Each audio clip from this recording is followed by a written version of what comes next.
तो आज जो स्टोरी हम कवर करेंगे उसका नाम है ब्लैकआउट, जो कि रॉजर मेज द्वारा लिखी गई है।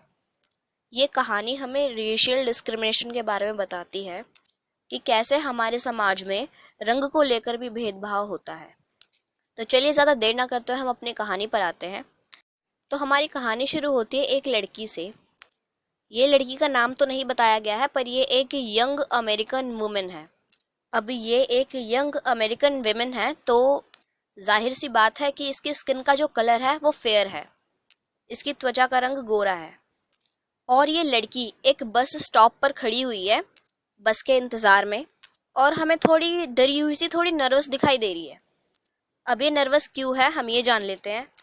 अब विश्व युद्ध का समय है, तो सरकार ने उस एरिया की जो लाइट है, इलेक्ट्रिसिटी है, वो कट कर रखी है, और जो समय है वो भी रात का है।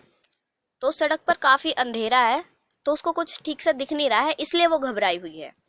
तो उस अमेरिकन लड़की को रात के समय में थोड़ी अनसिक्योरिटी फील हो रही है कि कहीं उसके साथ कुछ गलत ना हो जाए। पर जहाँ वो डर रही है वहाँ पे उसको ये भी कॉन्फिडेंस है कि जिस एरिया के बस स्टॉप पे वो खड़ी हुई है वो एक रेजिडेंशियल इलाका है, वहाँ पे बसावट हुई हुई है, लोग रहते हैं। तो अगर वो थोड़ा ऊंचा चिल्लाएगी तो वहाँ पे भीड़ इकट्ठा होने में देर नहीं लगेगी, और कोई ना कोई उसकी मदद के लिए आ ही जाएगा। तो उसे ये भी कॉन्फिडेंस है। ओके, तो अब वो यंग अमेरिकन वेमेन है जो वो बस स्टॉप पे खड़ी होकर बस का इंतज़ार कर रही है और अपना टाइम पास करने के लिए सिगरेट पी रही है।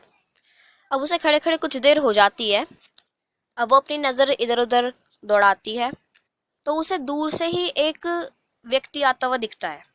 जैसे कि मैंने पहले ही बताया कि यहाँ पे बहुत अंधेरा है, तो छोटी सी उसको परछाई दिख रही है आती हुई अपनी तरफ।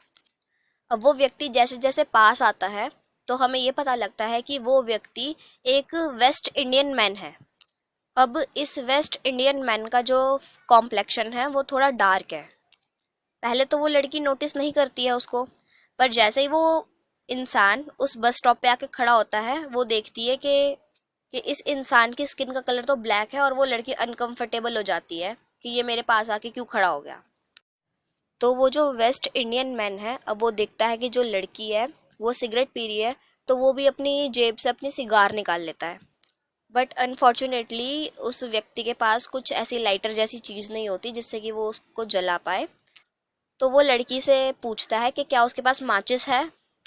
तो इस पर लड़की सर हिला के मना कर देती है कि उसके पास माचिस नहीं है। उसके बाद वो जो व्यक्ति है वो उससे रिक्वेस्ट करता है कि क्या वो उसे अपनी सिगरेट दे सकती है ताकि वो अपनी सिगार उससे जला ले।